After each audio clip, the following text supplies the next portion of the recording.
You're listening to today's inspirational message on the Proverbs with Kurt Bjorklund. So we move to Proverbs 23. We come to some of these 30 sayings, and they seem to move in a host of different directions.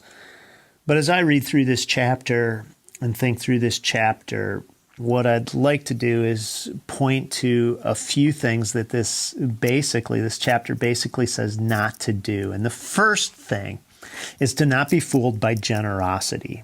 Proverbs 23 verses 1 through 3 says, "When you sit down to eat with a ruler, observe carefully what's before you and put a knife to your throat if you are given to appetite.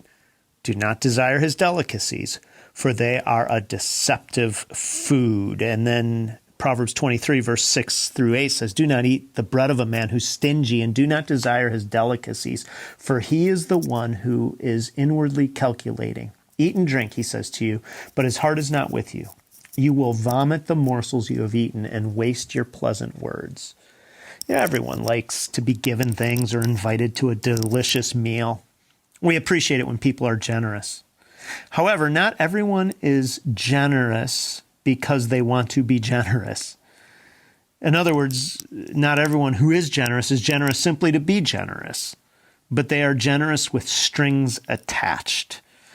And sometimes people are generously, but inwardly they resent it. In verses 1 through 3, we see the strings attached. In verses 6 through 8, we see the resentment. In both cases, we're basically warned to be careful of accepting generosity because it may cost you more than what you want to pay, or than the things are actually worth themselves. In other words, there's a price. You see, the manipulative person gives with strings. Proverbs 23, 1 through 3. When you have the opportunity to spend time with people who are richer and more socially positioned than you are, the teaching here is to be careful. Often, when gifts are given and courtesies are extended, there's a price to pay. You'll be in that person's debt. Maybe not financial debt, but it will feel like you owe them something. And there will come a time when he or she will call in that courtesy or that generosity, and you will be expected to render some service to them or to overlook something that your conscience tells you that you should not overlook.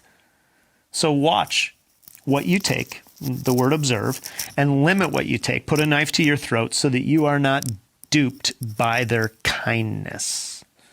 And then the stingy person gives with resentment. This is in Proverbs 23, verses 6 through 8. When you are in the company of a stingy person, and the ESV footnote indicates that this word literally means evil eye. When you're in the company of a stingy person, they are insincere when they're offering something because they're thinking about what it costs them. Outwardly, they are socially gracious, while inwardly they are resentful. Their heart is not with you because their heart is with their money. They are doing mental arithmetic, according to Derek Kidner, with each dish they share. They keep score and they count what's given.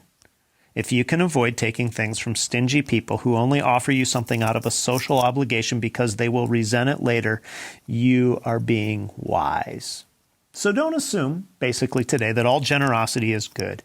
Be wise enough to be aware and strong enough to say no thank you, and choose to rest in the radical generosity that Jesus gave without strings and without resentment.